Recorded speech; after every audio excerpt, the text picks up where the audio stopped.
জিনিস হবার কথা না।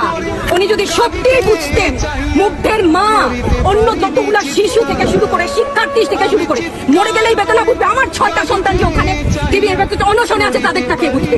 বুলেট আপনি দেখেছেন বাবা মায়ের রাখতো না? অভিশাপ আসমান কাঁপে, আপনাদের কাঁপে না? তার কাঁপে না? অভিশাপের ভয় হয় না? বুকগুলা ঝাঁঝরা হয়ে গেছে আমার সন্তানদের।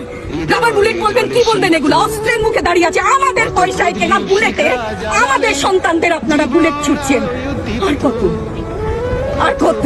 পুলিশ ভাইদেরকে বলি, ভেতরে তো আপনিও মানুষ, পুলিশ ভাই বলি না, ক্ষমা করবেন, মুখ থেকে বার হয়ে গেছে।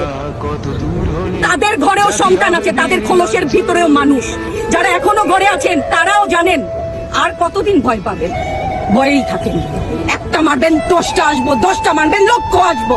সারা দেশের মানুষ, মা বাপ সব একসাথে দাঁড়াবো। ওদের সন্তানকে মানুষ করার জন্য আমাদের কাছে শিক্ষকদের কাছে পাঠিয়েছিল, কি জবাব দিব?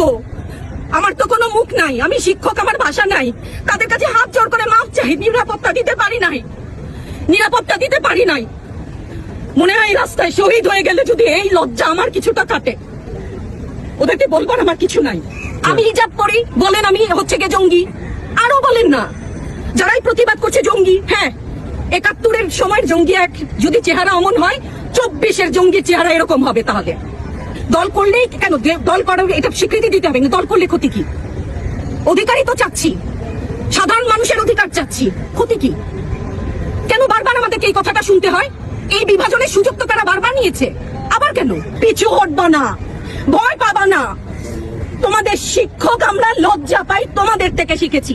তোমরা যেমন আছো আমরাও আছি, যতদিন না 9 দফা ওদের মানা হয় ততদিন মাঠ থেকে সরবো না। কেউ নিরাপদ না তো, আপনি নিরাপদ? সংবাদ কর্মী আপনি কি আত্মসম্মান বিসর্জন দিয়ে বিভিন্ন নিউজ, লেবুর বাম্পার ফলন নিউজ করতে হচ্ছে না? আপনারও লজ্জা লাগছে না? আত্মীয় স্বজনের কাছে মুখ দেখাতে পারছেন না তো? আপনার হয়ে আমি লড়ছি, আমাকে সহায়তা করেন।